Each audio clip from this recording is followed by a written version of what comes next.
हाय मेरे वीर, रवि के बिंदास बोल में आपका स्वागत है। आज मैं आपको पौड़ी जिले की 6 विधानसभा सीटों का आंकलन देना चाहता हूँ। 7 तारीख है और 3 दिन बाद रिजल्ट है। इतनी लेट मैंने क्यों किया? क्योंकि मैं सारी जानकारी इकट्ठा करने की कोशिश कर रहा हूँ। हालांकि शाम को एग्जिट पोल भी आ जाएंगे, पर रवि के बिंदास बोल में सटीक आंकलन होता है और देखिएगा इन 6 विधानसभा सीटों में होना क्या है मैं बताऊँ।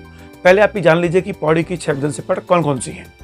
पौड़ी, श्रीनगर, चपट्टा खाल, कोटद्वार, यमकेश्वर और लैंसडाउन। 2017 के विधानसभा चुनाव में मोदी लहर की सुनामी में 6 की 6 सीटें बीजेपी की झोली में गई थी। लेकिन क्या इस बार बीजेपी की झोली में सीटें आने वाली हैं? मैं आपको सिलसिलेवार बताने की कोशिश करूंगा। मैं शुरुआत करूंगा पौड़ी से, क्योंकि पौड़ी की सीट सबसे ज़्यादा हॉट सीट नहीं है, श्रीनगर की सीट सबसे ज़्यादा हॉट सीट है। तो पौड़ी में जो भाजपा के विधायक थे मुकेश कौली जी, उनसे लोग बड़े खफा थे कि भैया इनको अगर आपने चुनाव टिकट दिया तो इनको तो हम हराएंगे हराएंगे, इसके आसपास की विधानसभा सीटों में भी हम बीजेपी के विरोध में प्रचार करेंगे। तो भारतीय जनता पार्टी ने जन भावनाओं को समझा और एकदम से ये सीट बदल के राजकुमार जी को दे दी है। तो इस बार भारतीय जनता पार्टी की जीतने के चांस फिर से बढ़ गए हैं। अमूमन गढ़वाल का जो वोटर है वो भारतीय जनता पार्टी का वोटर माना जाता है। नवल किशोर पिछली बार यहाँ से दूसरे नंबर पे रहे थे। इस बार नवल किशोर पिछली बारी की तरह कांग्रेस से लड़ रहे हैं और भारतीय जनता पार्टी की ओर से मुकेश कोहली का टिकट काट के दे दिया गया है राजकुमार पौरी को। यानी कि मुझे ऐसा लगता है कि ये सीट पौड़ी की भारतीय जनता पार्टी को निश्चित रूप से जा रही है। जी हाँ, 6 विधानसभा सीटों में पहली सीट पौड़ी निश्चित रूप से भारतीय जनता पार्टी को जा रही है। अब मैं बात करता हूं दूसरी सीट के बारे में। यह है कोटद्वार। कोटद्वार में पिछली बार यानी कि 2017 के आम चुनाव में बीजेपी के मोदी जी की सुनामी की चर्चा तो मैंने की। हर सिंह रावत अपने आप में एक सुनामी है, जहां से भी चुनाव लड़ते हैं हमेशा जीतते हैं। और ऐसे में उन्होंने वहां के कद्दावर नेता सुरेंद्र सिंह नेगी जी को, जो कैबिनेट मंत्री रहे, स्वास्थ्य मंत्री रहे, उनको हराकर ये सीट जीती थी। 2012 में सुरेंद्र सिंह नेगी जी ने भुवनचंद खंडूरी यानी पूर्व मुख्यमंत्री उत्तराखंड को हराया था और पूरे देश को चौंकाया था। हालांकि ये कहा जाता है कि बीजेपी के भीतरघात के कारण खंडूरी जी वहां से हारे थे, लेकिन सुरेंद्र सिंह नेगी जी की जो मृदुभाषिता है, डाउन टू अर्थ नेचर है और लोग उनसे बड़ा प्यार करते हैं कोटद्वार के। और 2017 में हर सिंह रावत को जिताया सुनामी मोदी के कारण।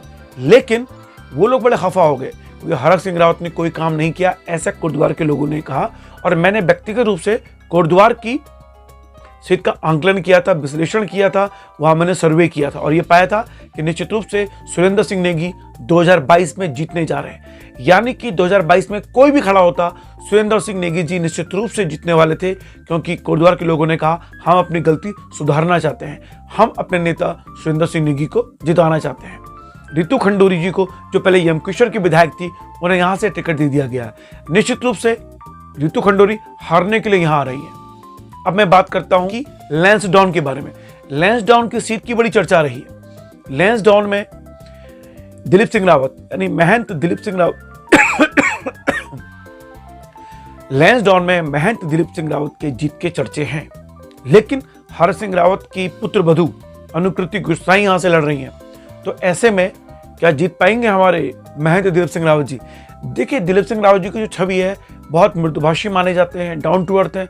ऐसा कहा जाता है उनके बारे में कि अगर कहीं कोई कार्यक्रम हो रहा हो और घर में वो नंगे पैर घूम रहे हैं तो नंगे पैर ही वो उस कार्यक्रम की तरफ चले जाएंगे, यानी इजी टू अवेलेबल है।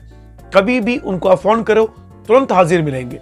तो ऐसे में उनकी छवि जो है, और 2022 के चुनाव में हरसिंह रावत ये चाहते थे कि लैंसडाउन से उनकी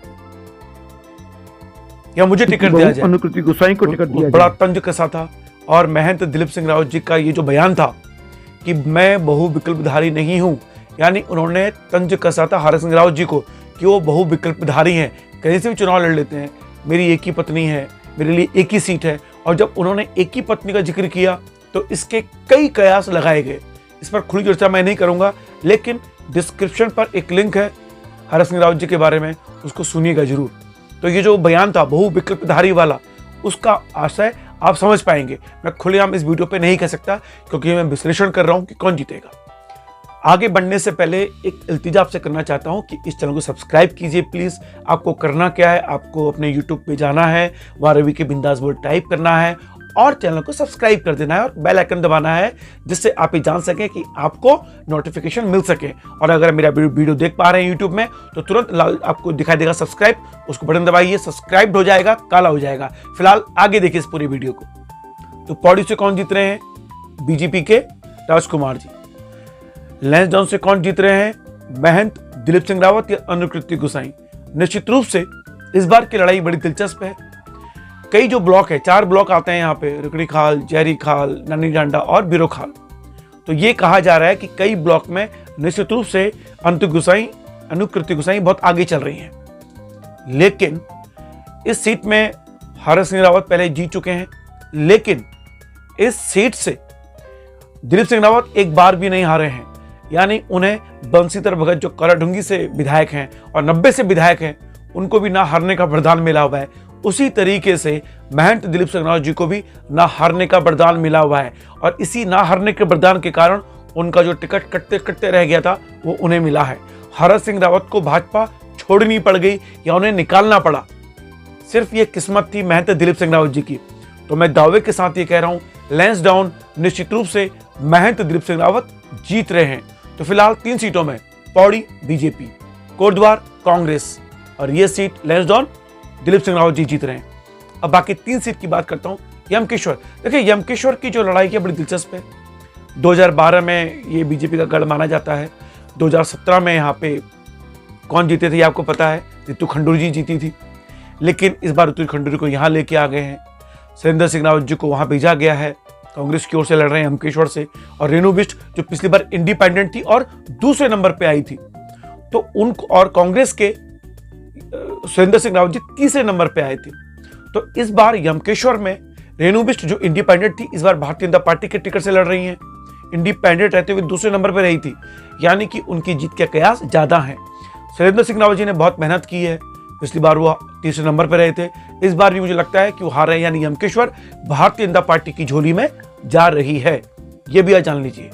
फिलहाल अब मैं बात करता हूं आपसे श्रीनगर के बारे में। श्रीनगर एक बहुत ही इंपॉर्टेंट सीट है। श्रीनगर को भाजपा का गढ़ माना जाता है या नहीं, अब तय करेंगे। 2012 में यहाँ गणेश गोदियाल जी जीते थे, जो कांग्रेस के अध्यक्ष माने गए, जो कांग्रेस के अध्यक्ष भी हैं। यानी गणेश गोदियाल जी निश्चित रूप से इस बार कड़ी टक्कर दे रहे हैं धन सिंह रावत जी को। तो 2017 में धन सिंह रावत यहां से जीते, उससे पहले 2012 में गणेश गोदियाल यहां से जीत चुके हैं। 2022 में यह माना जा रहा है कि गणेश गोदियाल श्रीनगर से जीत सकते हैं, क्योंकि ब्राह्मण वोट बहुत अधिक है। लेकिन यूकेडी के मोहन काला जी जो एक कद्दावर नेता माने जाते हैं और उन्होंने एक बड़ी कड़ी टक्कर दी है, तो ये कहा जा रहा है कि मोहन काला जी जो वोट काट रहे हैं वो वोट काट रहे हैं कांग्रेस के, यानी ब्राह्मणों के वोट काट रहे हैं। तो मुझे लगता है कि धन सिंह रावत निश्चित रूप से ये सीट जीत रहे हैं। हालांकि जितने भी एग्जिट पोल हैं, जितने भी ओपिनियन पोल हैं, जितने भी ओपिनियन पोल अभी तक रहे, उन्होंने जीत के जो दावे किए हैं, उन्होंने जीत के दावे किए हैं गणेश गोदियाल जी के। और इस बार ये माना भी जा रहा है कि गणेश गोदियाल जीत रहे हैं। पर मैं आपको बता रहा हूं, अपने आकलन के अनुसार ये सीट धन सिंह रावत बड़े आराम से निकाल रहे हैं मोहन काला जी के चक्कर में। मोहन काला यूकेडी में बहुत अच्छे वोट उन्होंने लिए हैं इस बार और बहुत कद्दावर नेता है। मोहन काला जी का मैं इंटरव्यू लेने वाला था, मैं नहीं ले पाया, लेकिन चुनाव के बाद निश्चित रूप से उनका मैं इंटरव्यू लूंगा। और उत्तराखंड के संदर्भ में उनका व्यक्तित्व बहुत जरूरी है कि 2026 के जो परिसीमन है उसके लिए मोहन काला की उपस्थिति बहुत आवश्यक है इस उत्तराखंड के चुनाव में। तो फिलहाल श्रीनगर की सीट गणेश गोदियाल हार रहे हैं, यानी कांग्रेस वहां से हार रही है। बीजेपी का कटर वोट, मोदी की लहर अभी भी लागू है, और 2 ब्राह्मणों का खड़ा होना, मोहन काला जी का। और देखिए ये मानिए ना मानिए, लेकिन अभी भी गढ़वाल में ठाकुर ब्राह्मण की जो ओछी राजनीति है अभी भी चालू है, और उसका नुकसान निश्चित रूप से गणेश गोदियाल को उठाना पड़ सकता है। यानी कि ये सीट धन सिंह रावत बड़े आराम से निकाल रहे हैं। अब मैं बात करता हूं चौबट्टा खाल की। चौबट्टा खाल में सतपाल महाराज से बड़े नाराज हैं, काम नहीं किए हुए इन्होंने। लोग खफा खुलेआम कहते थे कि सतपाल महाराज को हम वोट नहीं करेंगे। 2012 में, 2017 में यहाँ सतपाल महाराज यहाँ से जीते, और देखिए सतपाल महाराज यहाँ से बड़े अच्छे वोटों से जीते। लेकिन इस बार सतपाल महाराज जी के सामने है केशव और आम आदमी पार्टी के दिग्मोहन नेगी। देखिए, अभी तक आम आदमी पार्टी के मैंने किसी भी नेता का जिक्र नहीं किया है, क्योंकि मुझे लगता है कि उत्तराखंड के चुनाव में कहीं है ही नहीं। लेकिन दिग्मोहन नेगी का मैं निश्चित रूप से जिक्र करना चाहूंगा। उन्होंने बहुत अच्छा काम किया चौबट्टा खाल में, बहुत मेहनत की है, डाउन टू अर्थ हैं, मिलनसार हैं। पिछले 1.5-2 साल से बड़ी कड़ी मेहनत कर रहे थे। ऐसी कड़ी मेहनत सुशोभन रावत रामनगर से कर रहे थे, जो आम आदमी पार्टी के विधायक उम्मीदवार थे। यानी कि दिग्मोहन जो नेगी हैं वो किसके वोट खाते हैं, ये देखना दिलचस्प होगा। लेकिन ये सीट निश्चित रूप से सतपाल महाराज बड़े आराम से, बड़े प्यार से निकाल रहे हैं। यानी कि चौबट्टा खाल निश्चित रूप से सतपाल महाराज के पाले में जा रही है। अब ये देखना है कि जो दूसरे नंबर की लड़ाई है वो दिग्मोहन सिंह आगे आते हैं आम आदमी पार्टी के, या कांग्रेस के केसर सिंह जी। इन दोनों के बीच दूसरे नंबर की लड़ाई है। तो मुझे लगता है कि इस बीच ये जो कयासों के बाजार गर्म थे कि वहां क्या होगा। देखिए, सतपाल महाराज से बड़े नाराज है, मैं भी उनसे बड़ा खफा था। खफा होने का कारण ये था कि उन्होंने केदारनाथ मूवी को जो यहाँ फिल्मांकन हुआ उसकी कहानी को जानते हुए भी उन्होंने केदारनाथ जैसी ओछी स्क्रिप्ट वाली कहानी को, दोगली सेकुलर वाली कहानी को यहाँ लागा। उसके बारे में मैं डिस्क्रिप्शन पे लिंक दे रहा हूँ। सतपाल महाराज को मुख्यमंत्री क्यों नहीं बनाया गया, इस फिल्म ये कारण था, वो डिस्क्रिप्शन पर वो लिंक दे रहा हूँ। जरूर सुनिएगा कि सतपाल महाराज को मुख्यमंत्री क्यों नहीं बनाया गया था जब मुख्यमंत्री बदले जा रहे थे भारतीय जनता पार्टी की ओर से उत्तराखंड में। तो इस बार क्या होने वाला है, सतपाल महाराज जीत रहे हैं, मुख्यमंत्री फिर भी वो नहीं बनने वाले। लेकिन इतना जरूर है कि अगर वो मुख्यमंत्री बनेंगे कभी तो उत्तराखंड का भलाई होने वाला है, क्योंकि बहुत अच्छे नेता है। लेकिन चौबट्टा खाल में उन्होंने चौबट कर दिया है, ऐसा आम आदमी पार्टी का दावा था। मुझे लगता है कि सतपाल महाराज जी जैसे कद्दावर नेता को सोचना चाहिए कि कब तक आप अपने नाम के, अपने काम के कारण भी आपको वोट लेने ही चाहिए। इतना मैं आपसे कहना चाहता हूं। आपको मैं आदरणीय पूजनीय मानता हूं। अपनी एक सामाजिक बुराई बलात्कार जो किताब थी, सबसे पहले वो मैंने आपको भेंट की थी 2020 में आपके पंजाब विभाग के ऑफिस में। लेकिन मैं निराश हूं कि आपने वो काम नहीं किए जिस कद के आप नेता हैं। तो फिलहाल मैंने आपको बताया कि इन 6 विधानसभा सीट जो पौड़ी की आती हैं, पौड़ी कौन जीत रहा है, बीजेपी। चौबट्टा खाल कौन जीत रहा है, सतपाल महाराज, बीजेपी। लैंसडाउन कौन जीत रहा है, बीजेपी। महंत दिलीप सिंह रावत हार कौन रहे, हरक सिंह रावत की पुत्र वधू अनुकृति गुसाई। लोगों को लग रहा है कि ऐसा होगा नहीं, पर मैं दावे के साथ कह रहा हूं महंत दिलीप सिंह रावत जीत रहे हैं। यानी तीनों में बीजेपी। श्रीनगर में बीजेपी धन सिंह रावत, हालांकि कयासों के बाजार गर्म है कि गणेश कोदियाल जीत रहे हैं, पर मैं कह रहा हूं कि हार रहे हैं। सुरेंद्र सिंह नेगी कोटद्वार से निश्चित रूप से बंपर वोटों से जीत रहे हैं। यमकेश्वर से कौन जीत रहे हैं, रेणु बिष्ट, बीजेपी की। हालांकि शैलेंद्र सिंह रावत के बारे में कहा जा रहा है, तो मैं इस सीट के बारे में यमकेश्वर को 50-50% पे छोड़ रहा हूं। कोई भी जीत सकता है। यानी 4 सीटों में बीजेपी क्लियर है, 1 सीट में कांग्रेस क्लियर है और 1 सीट में 50-50, चाहे कांग्रेस के खाते में जाए चाहे वो बीजेपी के खाते में जाए। फिलहाल इतना ही। रवि के बिंदास बोल को देखने के लिए शुक्रिया। अगर आपको मेरे विचार पसंद आए हो, मेरा सटीक आकलन पसंद आया हो, तो इस वीडियो को शेयर लाइक जरूर करें और इस चैनल को सब्सक्राइब जरूर करें। इतनी विनती आपसे। जय उत्तराखंड, जय रामनगर। और हाँ, जो ये वीडियो देख पा रहे हैं उससे इतनी उम्मीद करता हूं मैं आप लोगों से कि 2026 के परिसीमन के लिए आपको राष्ट्रीय पार्टियों को लताड़ना होगा कि इस परिसीमन में पर्वतीय क्षेत्रों पर आपको फोकस रखना होगा। जब 2026 में नया परिसीमन होगा तो हमारे उत्तराखंड के भौगोलिक परिस्थिति को देखकर ही परिसीमन होना चाहिए। फिलहाल रवि के बिंदास बोल में इतना ही। आशा करता हूं कि जो मैंने आकलन पेश किया है एग्जिट पोल से पहले वो निश्चित रूप से सही होगा। 10 मार्च बहुत नजदीक है। फिलहाल जय उत्तराखंड।